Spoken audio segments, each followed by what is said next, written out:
Olá a todos, sejam bem-vindos a mais uma entrevista de Marketing Digital.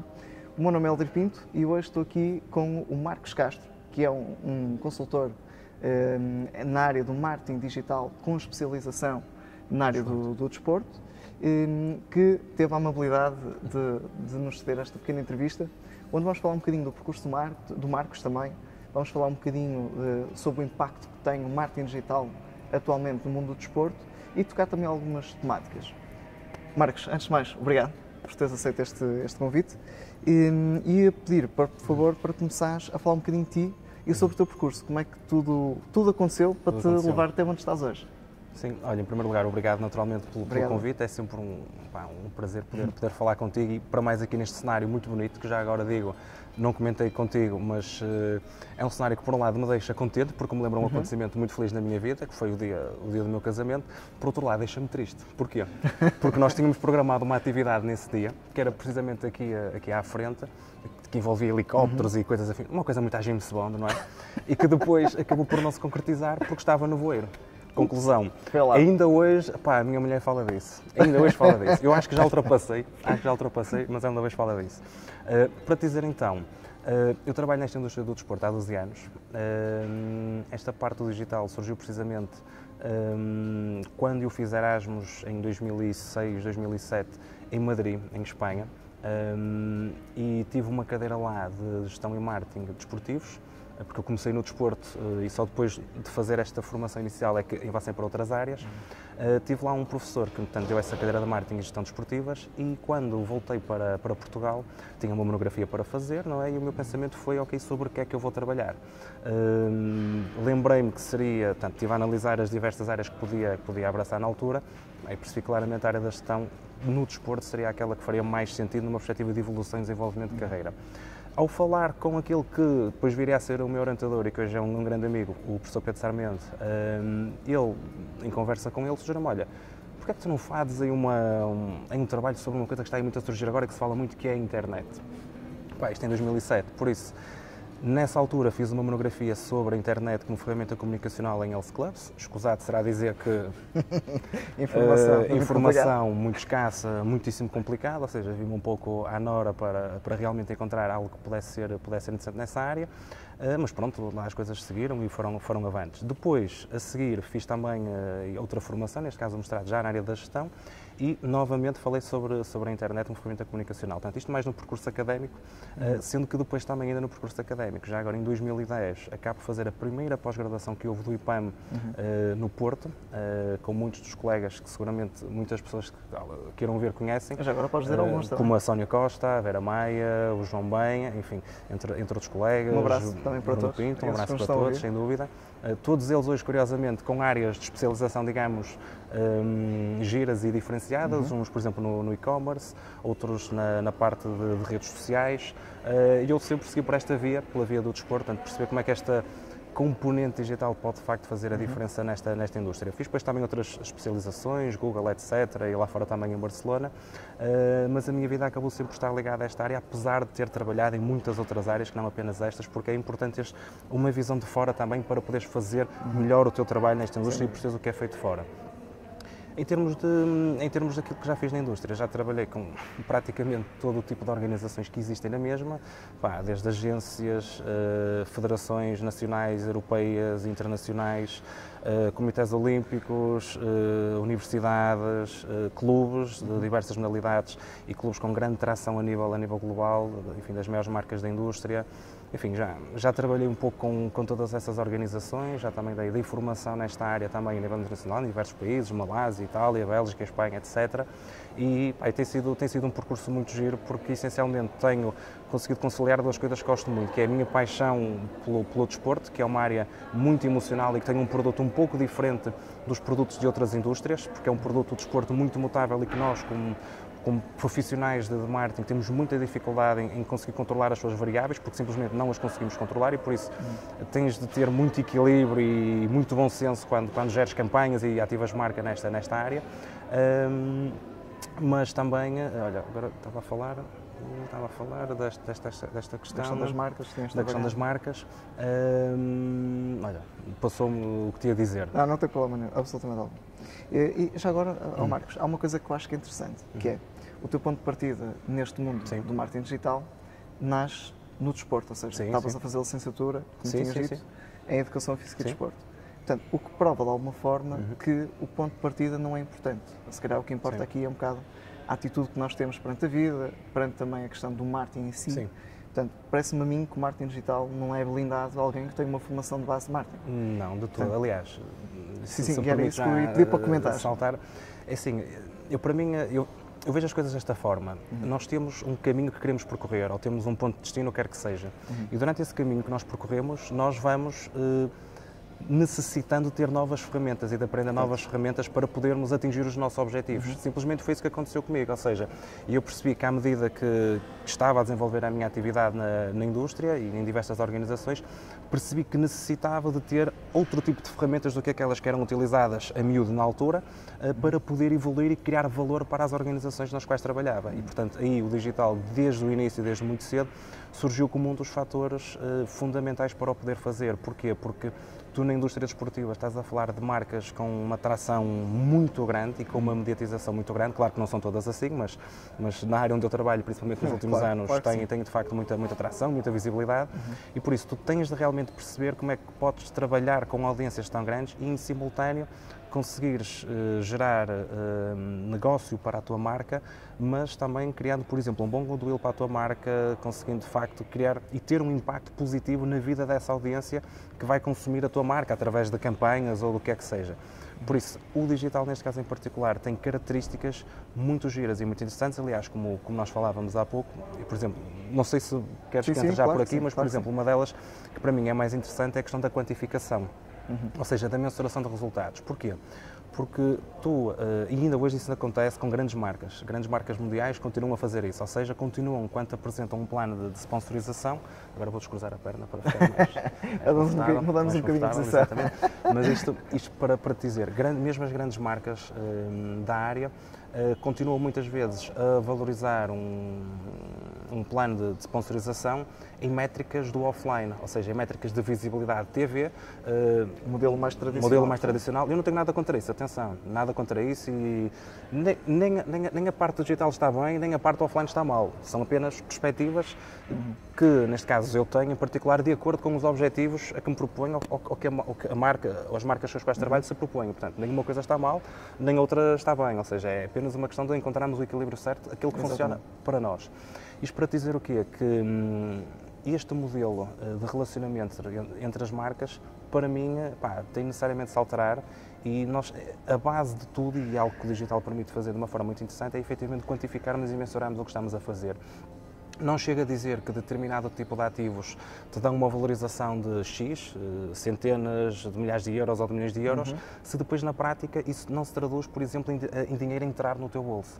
Ou seja, a minha perspectiva é esta: se gera negócio, é bom para todos. Se não gera negócio, não pode ser bom no limite para uma das partes. Sabe? Pode ser bom para uma das partes, mas a verdade é que assim, se no final do dia tu não conseguir gerar novos clientes, se não conseguir gerar revenue para ambos, e atenção, nem digo só para ti, digo claro que sim, em todos os envolvidos, porque falas de parcerias onde realmente tem de haver necessariamente um crescimento conjunto e escalável, porque essa é uma das belezas que eu também gosto na componente digital, é que estás a falar numa perspectiva muito escalável. Tu podes trabalhar mesmo com uma audiência que teoricamente até pode ser reduzida de dezenas de milhares de pessoas a centenas de milhares de pessoas, mesmo esta audiência tu podes fazê-la crescer de uma forma interessante e relevante e com isso também conseguir gerar negócio para a tua marca. E esta escalabilidade que tu tens e a capacidade que tens de fazer o tracking de tudo, enfim, todas as que são as características desta audiência, como o seu perfil de consumo, customer journey, etc., faz com que seja muito interessante tu realmente poderes utilizar este tipo de ferramentas para poderes gerar negócio, para poderes desenvolver e construir marcas de sucesso, não é? Sem dúvida. Portanto, na tua perspectiva também o modelo de patrocínio, digamos assim, acabou por mudar muito com o digital, pelo menos está em mudança, ou seja, se calhar em alguns casos ainda não tanto como desejavam. A forma como eu vejo as coisas é isto. É assim, tu quando trabalhas numa ótica de sponsorização, a sponsorização tem de ser boa para as duas partes.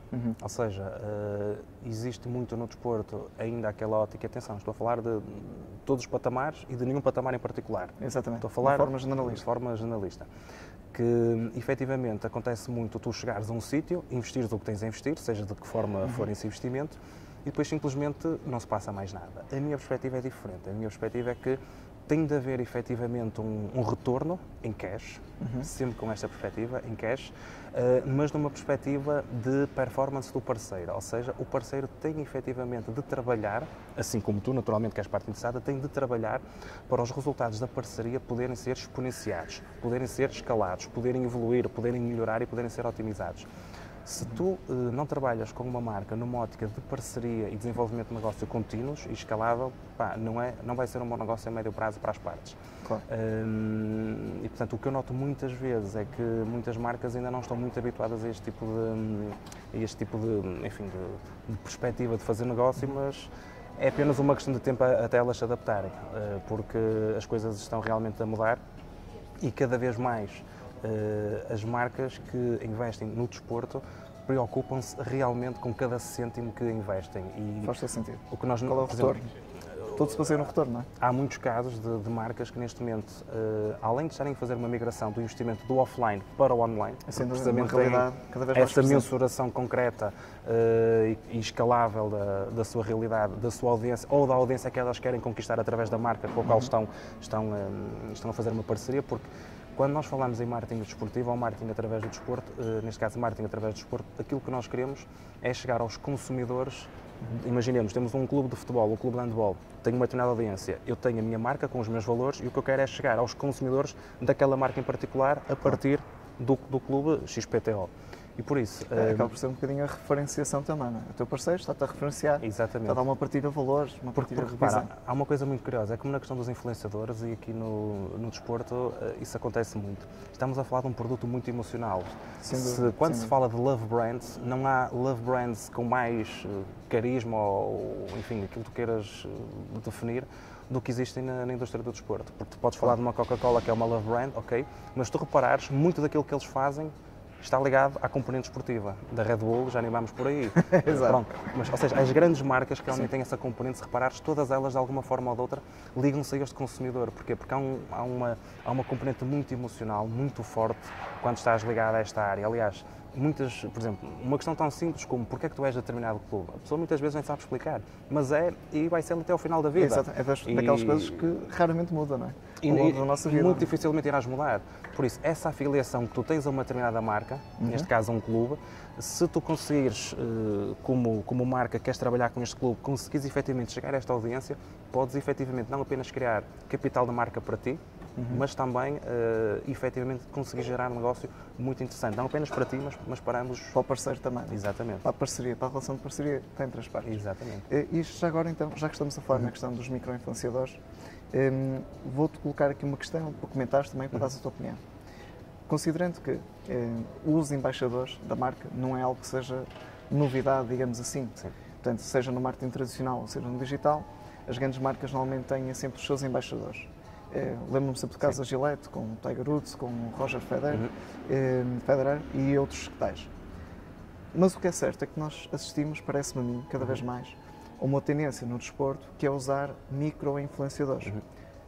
Qual é a tua visão sobre este tema? Achas que isto vai ser a tendência do futuro? Achas que é algo que já é atual? É por aqui o caminho? Qual é a tua opinião sobre esta área? Sobre os influenciadores, há dois aspectos que eu acho muito interessantes, que era, numa estratégia de internacionalização de uma marca, os influenciadores podem funcionar como parceiros regionais, ou seja, quando nós trabalhamos numa ótica de sponsorização, uma das questões que mais se coloca é a questão de exploração dos direitos de imagem. E tu, quando falas em direitos de imagem, falas de exploração comercial, imagina, de identidade visual de um determinado clube, por exemplo, a utilização do seu logotipo, e muitas vezes está ligado a uma exploração, portanto, desses direitos a nível territorial, ou seja, tu podes explorar no país de origem do clube, podes explorar na Europa, ou seja, em determinado continente. E os influenciadores, para mim, nesta área, têm um duplo papel. Primeiro, podem funcionar para uma marca que se quer expandir para um determinado mercado, trabalhar com influenciadores locais para aumentar a sua autoridade junto dessa comunidade, nesse país em particular. Imaginemos que por exemplo, um clube em Espanha quer aumentar a atração da sua marca no Japão, provavelmente será relevante, além de outras formas que ele pode utilizar para chegar a esse mercado, trabalhar com influenciadores japoneses locais para fazer o leverage da sua marca e entrar nesse mercado a partir de pessoas que têm uma enorme autoridade sobre um conjunto muito alargado de seguidores e com isso começarem a gerar desde tráfego, esse tráfego é gerado, ou seja, criaste toda uma customer journey com base nisso, ou seja, esse tráfego é gerado para os canais e para as plataformas do clube, é capturado, sabes quem são as pessoas, identificas perfis, identificas tipos de consumo, etc, etc, até que depois começas realmente a gerar negócio nesse país, por exemplo, através desses influenciadores. Portanto, no modo de crescimento e de internacionalização de marcas, e na verdade isto vale para qualquer tipo de marca, seja ela desportiva ou não, por exemplo, imaginemos que o local onde estamos, este hotel, imaginemos que este hotel quer criar uma cadeia de hotéis, ou, não sei se tem ou não, mas imaginemos que quer colocar agora um hotel em Angola, imaginemos. Provavelmente uma das formas que poderá ter de entrar no mercado angolano será falar com os 2 ou 3 maiores influenciadores angolanos e convidá-los a virem cá, a conhecerem o hotel. Portanto, essa experiência é uma experiência que eles levam para a sua audiência, que é uma audiência nativa no local. Portanto, provavelmente, quando tu chegares a esse mercado e fores abrir um hotel, muitas pessoas já ouviram falar desta marca em particular, já se identificam ou não com a mesma. É completamente diferente. Na ótica dos micro-influenciadores, há ainda uma outra situação que é, aliás, temos o caso, por exemplo, da Adidas, que fez isto agora recentemente com a sua Tango Squad, que basicamente o que eles fizeram foi, a Adidas, como sabe, tem alguns dos seus mais embaixadores, são o Messi, o Suárez, entre outros, e o que eles fizeram foi, em vez de, em termos de lançamento de produtos no mercado, em termos de chegar a uma audiência mais jovem, o que eles fizeram foi, em vez de pegarem nestes influenciadores para lançamento de um determinado produto em particular, eles o que fizeram foi, identificaram cerca de 1.400 capitães de equipa das equipas júniores, jovens, um pouco por todo o mundo, as camadas jovens, um pouco por todo o mundo, e capitães estes que tinham um grande engagement na sua audiência, ou seja, tinham pegadas digitais muito reduzidas, imaginamos de 3, 4, 5 mil pessoas, mas com engagements, penso que a média andaria nos 10%, que já é um engagement bastante interessante. Portanto, eles basicamente utilizaram-nos como spokesperson para a sua marca, providenciaram-nos acesso a experiências VIP da própria marca, lançamento de produtos em primeira mão, criaram inclusive na Dark Social um grupo de networking entre todos eles para troca e promoção de experiências, para eles mesmos perceberem como podiam fazer um leverage mais relevante da sua própria audiência, ou seja, esta estratégia, para mim, dos micro-influenciadores é uma estratégia muito interessante e que é complementar à dos influenciadores. Depende dos objetivos que tu tens como marca. Se tu queres rapidamente ser conhecido num determinado mercado, por exemplo, numa ótica de original partner, como te dizia há pouco, imagina, na ótica, por exemplo, falava do clube espanhol que vai para o Japão. Imaginemos que ele quer desenvolver negócio no Japão, quer abrir uma academia de formação no Japão.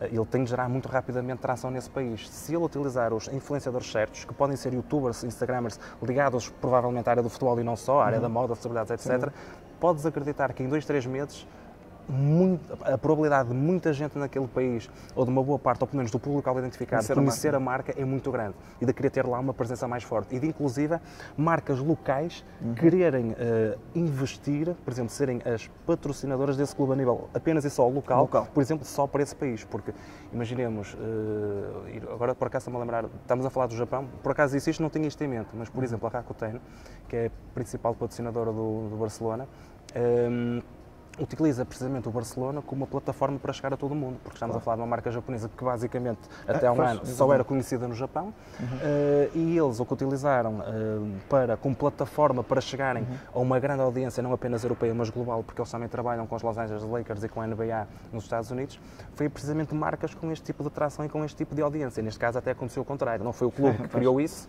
mas até foi a marca que foi à procura do clube, ou seja, a partir do momento em que tu percebes um pouco como funciona este ecossistema, tu consegues fazer coisas muito engraçadas e muito giras.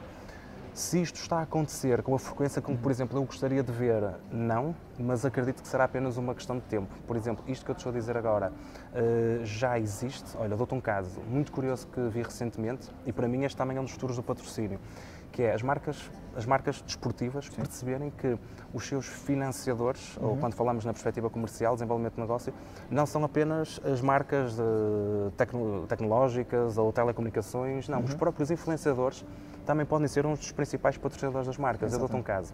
No Brasil, os irmãos Neto, que são conhecidíssimos, têm tipo cerca de 30 milhões de seguidores no YouTube, subscritores no YouTube, patrocinaram o Botafogo, que é o clube do coração deles. Colocaram logo deles na camisola, fizeram isto apenas e só num jogo, mas o objetivo foi comunicar e lançar buzz sobre uma série de produtos alimentares que eles têm e que são vendidos no estado do Rio de Janeiro. E por isso utilizaram o Botafogo, portanto uma das marcas com maior tração nesse estado em particular, para fazerem esse buzz. Portanto, repara, é o influenciador que patrocina a marca. Exatamente. Portanto, repara, uma total inversão quem diz da sponsorização, diz das próprias marcas. Mais uma vez, estamos a falar de marcas esportivas, mas isto pode ser aplicado a qualquer tipo de marca, não é? Portanto, repara, tens aqui um caso, por exemplo, específico de como o paradigma se inverteu. Não é? Ou seja, repara, imagina, eu trabalho num clube. Não é? Eu quando olho e quando estou a fazer o meu, digamos, inventário de marcas ou de potenciais parceiros em diversas categorias, quando trabalhas na ótica dos clubes, tens categorias de sponsorização, pode ser a categoria, sei lá, carros, hotéis, telecomunicações, cervejas, por exemplo, enfim, etc. Por que não colocar uma categoria para influenciadores? Que influenciadores é que eu acho que teriam um interesse em trabalhar comigo para fazer o leverage e alavancarem o seu próprio canal e os seus próprios seguidores e ganharem também maior autoridade junto à sua própria audiência? Esta é uma excelente dica para quem nos estiver a ouvir também. Isto já acontece. Isto já aconteceu, como estou a dizer, este é um caso concreto, mas eu gostava de ver mais vezes isto a acontecer. Mais escala, não é? Acho que tem...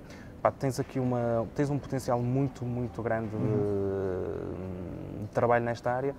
Depois isto entram aqui outras situações que tu no desporto tens um modelo de desporto europeu é muito conservador, já o americano é uma coisa completamente diferente.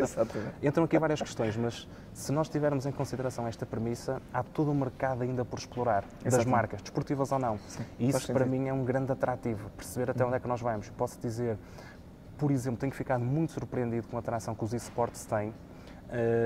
Tenho tido a oportunidade de falar com vários profissionais, são gamers profissionais, ganham muito dinheiro, que jogam 40 horas por semana, porque eles têm de fazer... É um trabalho. É um trabalho, porque repara, quando é que trabalham 40 horas por semana, eles trabalham mesmo 40 horas por semana, porque eles têm de fazer login na plataforma do jogo que jogam, e portanto, a partir do momento em que fazem login, começa a contar o tempo de trabalho deles. Exatamente. E realmente, quer dizer, eu penso, e seguramente se calhar também tu pensavas, não é? Tipo, isto há 5 anos, não é lá há 10 anos. Nós éramos pequenos, uma pessoa pensava, ok, isto é uma coisa porreira, mas... Se eu sabia, tinha explorado mais a parte dos jogos. Mas vais a tempo, atenção, vais a tempo. É incrível como as coisas se alteraram. Hoje, cada um de nós pode realmente fazer a diferença. E antigamente não era tanto assim, porque a informação e o conhecimento estava na posse de alguns. Exatamente. Hoje não. Tu hoje podes realmente, tu próprio, criar o teu próprio espaço no mercado.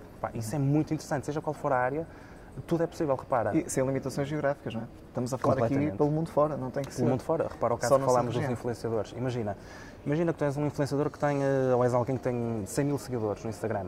Tu, se calhar, da tua audiência desses 100 mil, se calhar tens 20 mil. Imagina que tu és francês, se calhar desses 20 mil são provenientes de Itália, se calhar 10 mil são provenientes de Espanha. Exato. Então, se calhar, tu como influenciador, se houver uma marca italiana que para ti possa ou não fazer sentido tu eventualmente trabalhar, se calhar até faz sentido para ti para cresceres a tua audiência naquele país em particular. Exatamente. Portanto, realmente hoje é possível tu poderes, tens muito mais ferramentas para poderes criar e desenvolver o teu próprio negócio. Agora, tens é realmente ter uma perspectiva de negócio mesmo. Claro, não há outra forma de dizer, porque tudo isto do engagement, e por acaso curioso falámos há pouco disso, tudo isto do engagement e da interação é giro, é engraçado, mas no fim, mais uma vez, e reforçando o que disse há pouco, são os resultados, não é? Assim, no final, tu como influenciador, como gamer, o que é que seja, estás a faturar ao final do mês, porque se não estás a faturar é porque não está a resultar, não é? Claro. E é isso. Ora bem, Marcos, vamos a outra questão que eu acho que é muito pertinente, que é a questão do streaming. Ou seja, recordo-me, estive até a preparar, quando estava a preparar esta entrevista também, tu a 28 de janeiro de 2017 fizeste inclusive um hangout com o Maicujo, com o Pedro Preso. Sim, perfeitamente. E é interessante porque já passou mais de um ano, não é? Portanto, havia ali um conjunto de expectativas em relação ao streaming. Qual era o impacto que isto tinha a ter nas marcas? Porque nós sabemos, os direitos televisivos, por exemplo, é algo que é muito forte no contexto desportivo, não é? Como é que tu vês, ok, nós temos agora uma abordagem que é totalmente digital, temos o Facebook a fazer live streaming, temos o YouTube a fazer live streaming, qualquer dia vamos ter outras redes também associadas, como o LinkedIn, o Periscope já existe, o Twitter, portanto, e temos também aqui o Maicujo, que é especializado nesta vertente do futebol. Portanto, mas já passou um ano neste hangout, qual é a perspectiva que tu tens, ou seja, qual é o impacto que que durante este tempo realmente aconteceu com o live streaming nas marcas?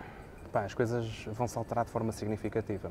A malta da Mycujo, eles estão com um projeto muito interessante. Eles têm uma abordagem diferente do Facebook e do YouTube, porque quando falas em direitos de transmissão televisiva, tens tipo, imagina, três. Tier 1, que é tipo Liga dos Campeões, La Liga, Premier League e afins, e depois tens Tier 2 e Tier 3, que são aqueles que à partida poucas televisões vão utilizar. Eles focam-se nesses.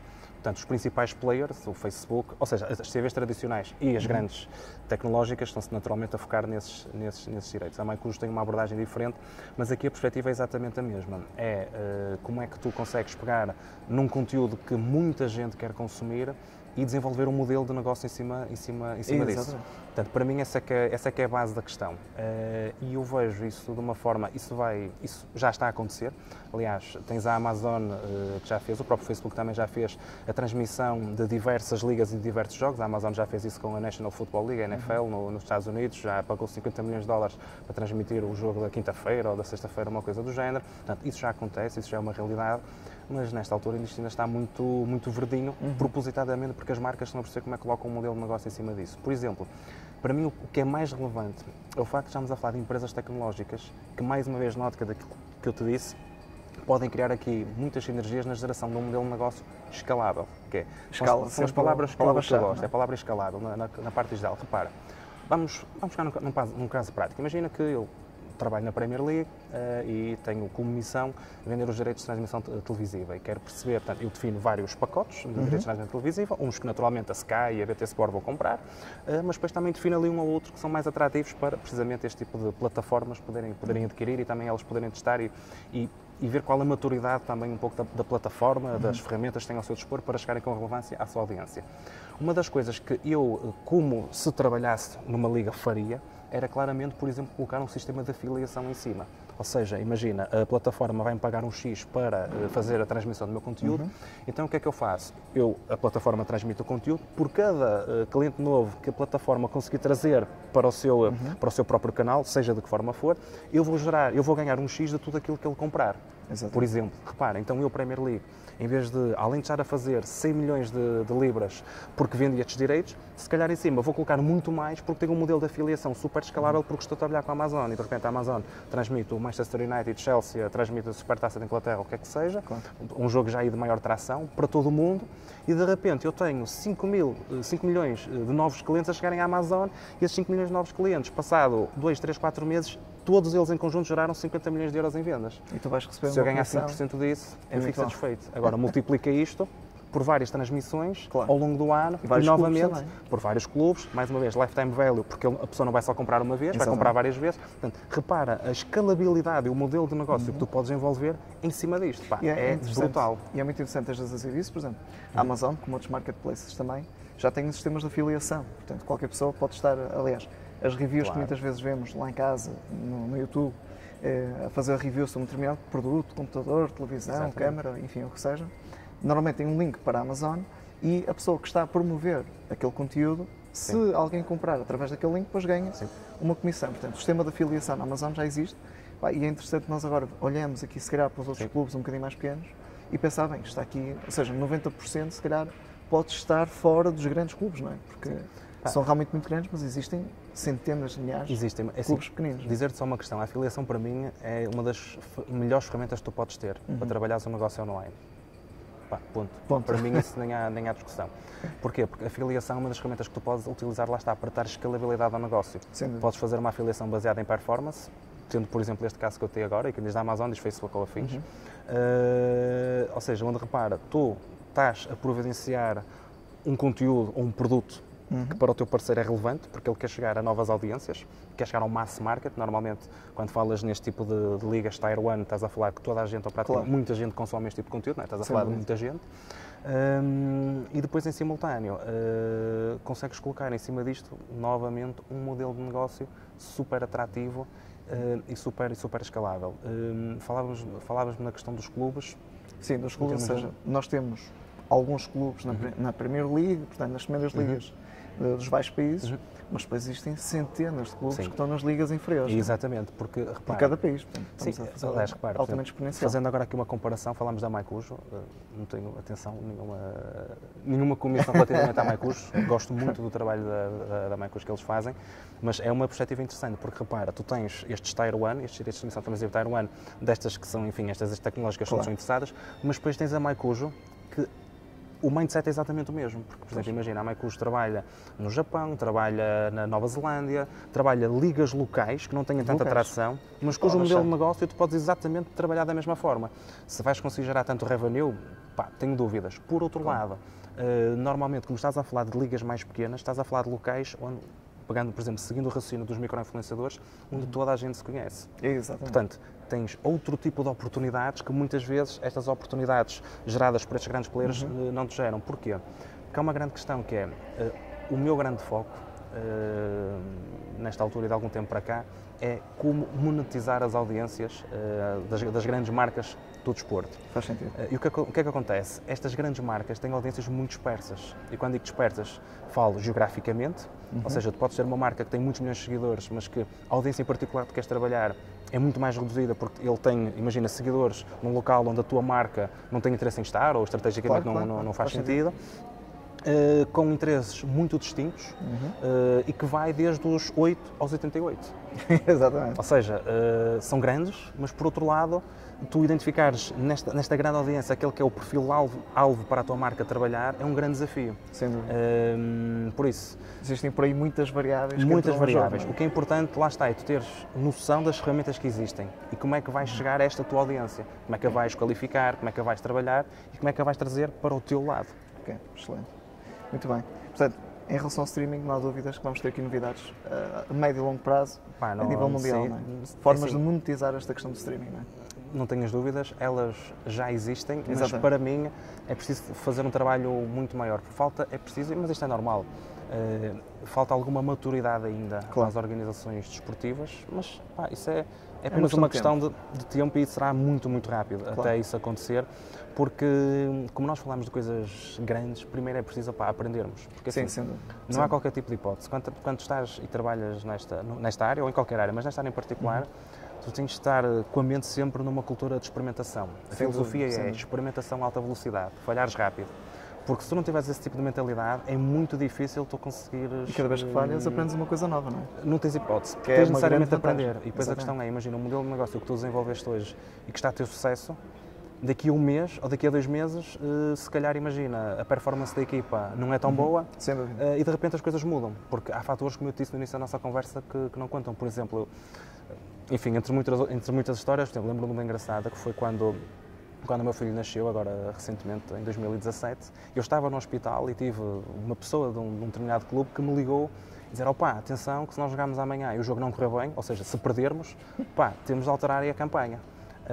Mas isto é normal. Para quem trabalha nesta área, isto é normal. Provavelmente, não tens outro meio onde não consigas controlar essas variáveis.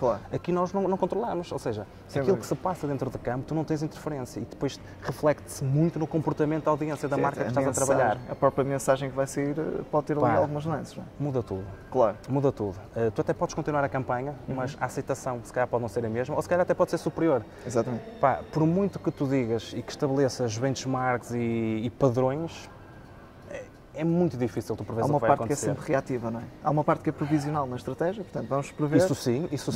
Mas depois temos que nos ajustar, não é? É muito complicado e por isso, mais do que tudo, tens de ter bom senso. Tens de ter bom senso, tens de ter equilíbrio, tens de ter uma grande capacidade de gestão emocional destes momentos, porque efetivamente é isso que acontece. É de um dia para o outro, tu podes estar a imaginar ter uma campanha brutal ou o teu parceiro está a vender bem ou está a ter resultados muito bons e de um dia para o outro passa-se algo que não tem nada a ver com aquilo que tu estás a fazer, mas como é muito mediático, muda tudo. Porque a percepção do público ou da audiência em causa já vai mudar completamente sobre qualquer coisa que qualquer marca faça com aquele parceiro. Mas essas são as regras do jogo, com essas regras que nós temos de jogar e não há nada a fazer, ok? Muito bem. Portanto, estamos a chegar à parte final da nossa entrevista. Eu ia-te só colocar aqui uma questão que foi levantada pelo André Eirinhas, no LinkedIn, e o André faz-te uma pergunta algo deste género. Marcos, como vês a política dos 3 grandes em Portugal, e imagino que aqui esteja a falar de clubes de futebol, que escondem os jogadores de darem entrevistas? Os jogadores são colocados em relomas de vidro, perdendo os clubes em visibilidade e, por outro lado, em engagement. Portanto, como é que tu vês esta política? Achas que é uma boa política ou, eventualmente, no teu entender, serve para resguardar os interesses globais do clube? Em primeiro lugar, obrigado, André, pela questão. Em segundo lugar, acho que temos 18 grandes na Primeira Liga. Tenho um pouco de falar disto porque não são só 3 grandes, ou seja, o que eu quero dizer é, eu penso, e quem diz Portugal diz qualquer liga, atenção, claro estamos a falar agora de Portugal, isto não tem a ver com isto em particular, tem a ver no geral. A minha perspectiva é, quanto mais forte for o produto que tu tens, o produto de futebol que tu tens no seu global, mais forte é depois, ou seja, mais income tu consegues generar de parceiros e, portanto, quanto mais forte for o teu produto, também mais atrativo vai ser para as audiências. Quanto mais audiências tiveres, mais uma vez, ou seja, é todo um ciclo que tu crias à volta do mesmo. Exato. Relativamente aos 3 grandes, como disse, ou aos 18 grandes, eu acho que é apenas uma questão cultural e de timing que se vai alterar muito rapidamente. Como disse há pouco, estamos ainda, parece que não, mas numa fase muito inicial na indústria desportiva, mesmo em grandes marcas, de qualquer modalidade, noutras marcas, isso acontece e é um caminho que tem de ser feito e que tem de ser percorrido e, por acaso, não acho propriamente que isto seja verdade, por acaso não acho. Acho que temos de perceber os timings e as dinâmicas do produto esportivo, e neste caso em particular, seja o produto de futebol ou fosse handball, o que é que seja, e perceber que são produtos muito emocionais, novamente, com ciclos muito próprios, novamente, com dinâmicas muito próprias. E muitas vezes, apesar de nós, como adeptos, quando estamos de fora, gostarmos de ver determinado tipo de conteúdo, há que entender mais o todo. Isto agora da parte, para quem está dentro, entender um pouco mais o todo. Na parte, mas vemos o todo. E neste momento temos N exemplos de clubes que estão a fazer belíssimos trabalhos, incluindo estes 3, belíssimos trabalhos. É apenas, acredito que é naturalmente apenas uma questão de tempo. Não falo neste aspecto em particular dos jogadores, mas enfim, de outros tipos de ativações. Estão a fazer um belíssimo trabalho e seguramente só tem como crescer e como se desenvolverem como marcas mais fortes e com relações cada vez mais robustas com os seus adeptos e com os seus sócios, por isso é apenas uma questão de tempo. Faz parte de um caminho, não é? Nós não podemos, por exemplo, se nós formos lá fora, por exemplo, um país como Itália, Itália é um país que tem uma cultura muito conservadora, não é só no que refere ao desporto em si, mas de uma forma geral, tem uma cultura muito conservadora, mas é uma cultura que, em virtude daquelas que são as necessidades do mercado, se vai ter de alterar, porque o mercado, e quando digo o mercado, digo os adeptos, digo as marcas, exigem outro tipo de conteúdos, porque querem ter um tipo de retorno diferente, e por isso essas marcas vão ter de se adaptar àquilo que o mercado pede, portanto é apenas uma questão de tempo. Não acho que isso seja bom nem mau, faz parte, é um caminho que é feito de forma contínua.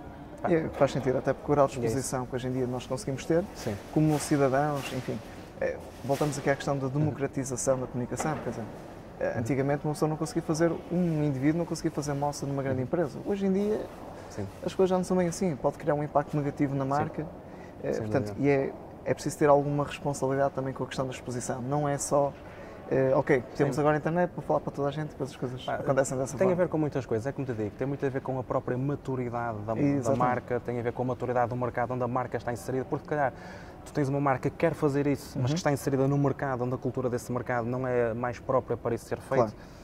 Depende de uma enormidade de fatores. Por exemplo, também depende do tipo de marca que é. Por exemplo, se és uma marca, se és uma challenger, se és uma marca que quer chegar lá acima, tu vais ter de ser mais disruptivo, vais ter de fazer mais barulho, para as pessoas olharem mais para ti. Se já és uma marca já estabelecida, reconhecido sucesso, as necessidades que tu tens são outro tipo de necessidades. Portanto, depende muito do tipo de marca que és, depende muito do tipo de contexto onde estás inserido, depende de muitas coisas e depende, mais uma vez, das dinâmicas e dos momentos. Imagina, em Itália nós temos marcas, falando agora no futebol em particular, que nesta altura desportivamente não estão tão bem e por isso lá está, se calhar vão ter de adaptar a sua comunicação ao momento desportivo que vivem, mas se calhar dentro de 1 ou 2 ou 3 anos o paradigma inverte e, portanto, a comunicação também se inverte e também se altera. Vai ter que se adequar. Ou seja, o contexto onde estás inserido é muito importante e, novamente, são temas, são áreas sensíveis, não é? Porque mexem com as nossas emoções e todos nós gostamos de ver a nossa equipa ganhar, todos nós gostamos de ver a bola entrar, todos nós gostamos de festejar, não é? Portugal é campeão da Europa, quem é que não festeja com a vitória de Portugal? Por isso, acho que faz parte e o que é realmente interessante e giro é mesmo isto, é que tu Na indústria desportiva, tu nunca tens um contínuo. Podes ter sempre Exatamente. altos e baixos, mas tu nunca tens um contínuo. Porque é exatamente, ou seja, tu nunca estás lá em cima, mas também nunca estás cá em baixo. Exato. Vai flutuando, não é? Portanto, tu tens de ter capacidade, uma capacidade contínua para te adaptares àquelas que são as reais necessidades da marca no mercado. Pá, isso é um desafio, pá, é fantástico. Obriga-te muito a sair da zona de conforto, porque aquilo que tu fizeste no mês de janeiro, pá, se calhar, em virtude de um determinado jogo que a equipa fez, se calhar em fevereiro, pá, esquece, não vale a pena. Claro. Ou então o contrário. Já a estratégia tem que ser diferente. Geres muito o dia-a-dia. Muito o dia-a-dia. Por muito que tu digas, vamos planear a 2, 3 anos, e claro, quando falas de um projeto macro e de objetivos macro, claro que isso é, obviamente, é assim que funciona.